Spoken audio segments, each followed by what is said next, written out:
Welcome everybody out to podcast number 431. We're going to talk today about widening our circle. Stay with us. This is the Elevate Construction Podcast, delivering remarkable content for workers, leaders, and companies in construction wanting to take their next step. Get ready to step out of your comfort zone with Jason Schroeder as he encourages you to do better, live a remarkable life, and expect more. Let's go. Welcome everybody. I'll tell you where I am. Let me tell you where I was last week. So 2 Sundays ago, I went to Mexico for the LCI Mexico down in Guadalajara with Effie. And then we went to Florida and did a boot camp for Coach Schmidt. I think that's 6 boot camps for Coach Schmidt. We absolutely nailed it and have fun. Their groups are fantastic. Then we sat down and did a Superintendent Excel and TAC training so that there's some real good experience. I mean, that company is just on fire with training. And then got in at 1 o'clock on Saturday, back to Phoenix, spent a little time with family. Sunday did mostly church stuff with the family, and then flew back out at 5:30. But this is probably one of the last big trips this year where I'm just super stressed and I'm super excited about getting home to the family. Also, my little $7,000 boat just got fixed. It cost $3,500, but I got the outboard motor fixed and the motor tuned up and everything figured out there. So I think the kids and I will be able to get back on the lake. So, no, I don't think.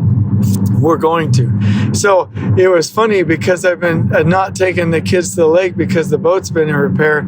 I've been figuring out different things around the valley that I could do. So the other day I took them to a little park. Phoenix has some of the best parks, man. It was just absolutely fantastic. There's this big old spider webby thing that goes probably 40 feet in the air. It's great. Splash pad playground. And then right next to it is a Bass Pro Shop.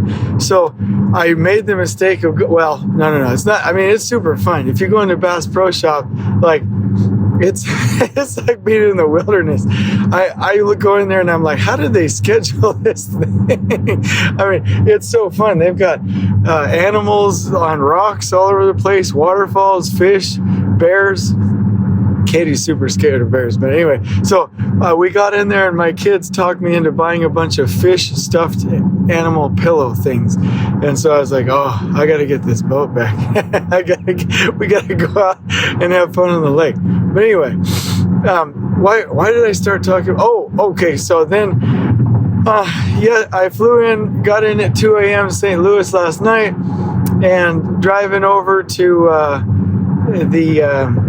to Springfield, Illinois with O'Shea Builders, and we're going to be doing a capstone event and finishing up a superintendent field operations transformation program that we were doing there.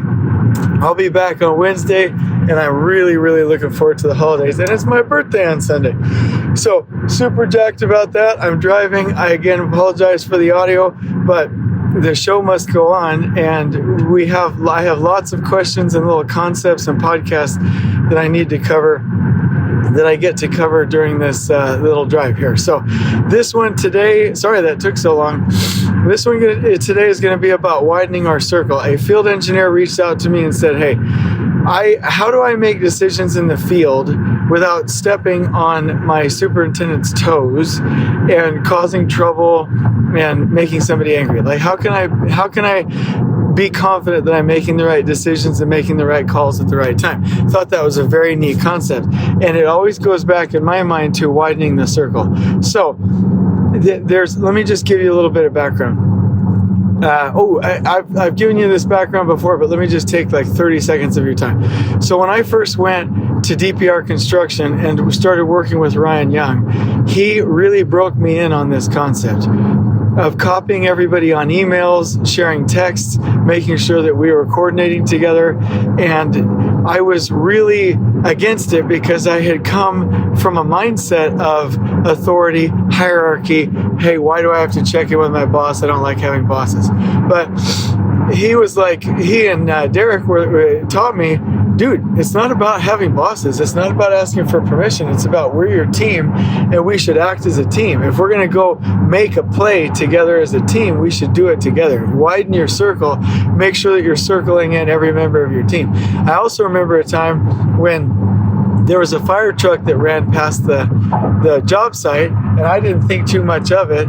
Went and looked, and the fire truck went to the neighboring project site, and I went back to the trailer, didn't say anything, and Derek calls me, and he's like, dude, why didn't you tell? I just got a call from the university. They said that there was a fire truck that went past the job site. What's going on? And I was like, oh yeah, it's not our job site. It's not a big deal.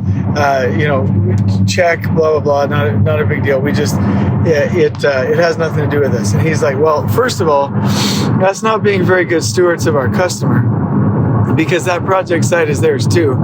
Second of all, why am I getting calls from the university about things that you should have already called me about? He was like, and this is when it really sank in. He was like, Jason, I'm a member of your team. And that's when I really started to understand what was going on here, is that regardless of whether somebody has a certain position or not, it's important for us to loop in our team. They're members of the team, and so we can't be afraid to loop them in and to communicate. So after that fire truck incident, after getting my butt kicked for a while, I just started copying everybody on emails, and then would whittle down useless emails like replying all the, thank you or things like that. And then if I was going to go do something, I'd shoot a text out to the group or something on WhatsApp or something on GroupMe. And it was great because everybody always knew what was going on. We saw as a group, we knew as a group, we thought as a group, and we acted as a group because we were communicating as a group. And so if there was a problem, we'd shoot out a text. If there was an issue or a decision that we were going to make that would change the plan, we'd shoot out a message. If there was something going on, we'd copy each other on the email.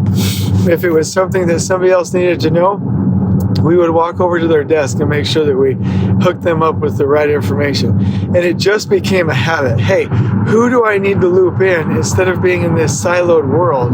Who do I need to loop in to be really successful with the team, right? So that became a habit. Let me point to the success of, after the fire truck, to a time when the owner of the building, our customer, really pointed towards the fact that this concept was working. So there was a fire alarm that went off in one of the adjacent buildings, and we heard, somebody radioed me. I heard it. I texted the entire project team, hey, we're heading over here to check it out. Everybody mobilized on the scene. It turns out it was a routine fire alarm test, which we weren't notified about, but it could have been something, right? And so we all showed up on the scenes, and the owners were so impressed that even though it wasn't our building, it was next to it, that we took it seriously, that they complimented us up and down. We were taking ownership, we were circling in the team, and we were widening our circle, and then notifying people and responding to situations that could have been serious, right? So as soon as I sent the text out, Ryan Young sent it to the owner, and sent it to the project executive, and so everybody immediately, probably within 60 seconds time, knew what was going on. So we were widening the circle. It's a great practice. Now, that is the answer to how do you prevent you from stepping on somebody's toes. If you're about to push back a concrete placement as a field engineer, if you're about to make a call, or if you're about to say, yeah, we can pour that on Thursday or whatever, what's wrong with pulling out your phone and having a group WhatsApp text, which just so you know, after doing text, GroupMe, and WhatsApp's the best. We just need to switch all of our systems to WhatsApp. So that's my recommendation. Everyone out of the United States uses WhatsApp for like almost everything. I think that's where Paul Akers got it from, and Paul Akers uses it for his own organization as well. What's wrong with us sending out a quick message to everybody on the team on WhatsApp saying, hey, this is what we're doing? That is a surefire way to keep everybody up to date and in the loop.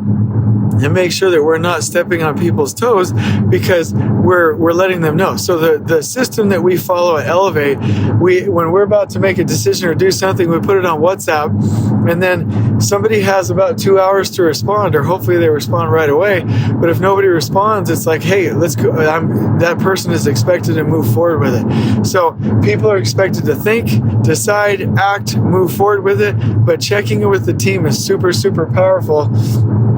And that's exactly what we expect, right? And so I'll tell you the inverse of that, or the opposite of that.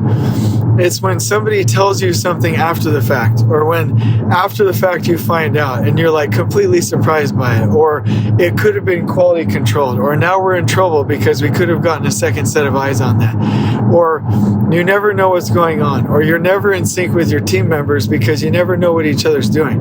Again, it's not about I have to ask for permission. It's not about bureaucracy. It's not about hierarchy. It's not about just any, I can't ever do what I'm supposed to be doing. It's about go do what you're supposed to be doing, but widen your circle, loop in the team. Your team should always know where you are, always know what you're doing, always know what decisions you're making, and everybody should be heading in the same direction. That's how great teams work. Do you think football teams have siloed players and win? Do you think SEAL teams have siloed players and win? Do you think professional Olympic athlete teams have siloed players and win? That's not ever the case. They always know what's going on and they work as a team. And so we have to get this through our heads. We have to be working as a group. We have to be doing the right thing. So my advice is to widen the circle and really get that done, because trust is built when we know each other, but also when we know each other, but when we know what each other is doing. The other thing is there is no stress that is so bad that it can't get worse by bearing it alone. Meaning, if you really want to have a heart attack at 36, then go deal with that problem by yourself. There's no problem that belongs to an individual. All problems belong to the team. And as such, use the widen the circle principle for that as well. If you really want to be in line with your boss, if you want to have that autonomy, if you want to work in a direction where you're able to make decisions, but if you want to make sure you're going with the team, widen your circle. Use one of these wonderful platforms like WhatsApp, create a system with your team, and move forward. I really hope this has been helpful. This concept of working as a team and widening the circle is one of the single most important concepts of working and being as a team. Yes, you should build trust. Yes, you should have healthy conflict. Yes, you should set goals together. Yes, you should hold each other accountable. And yes, you should perform. But nobody's going to trust each other until you know each other and you know what each other's doing. On we go. Please join us next time in elevating the entire construction experience for workers, leaders, and companies coast to coast. If you're enjoying the show, please feel free to share with your construction colleagues and help us spread the word by rating, subscribing, and leaving a review on your preferred podcast listening platform. We really appreciate it. We'll catch you next time on the Elevate Construction Podcast.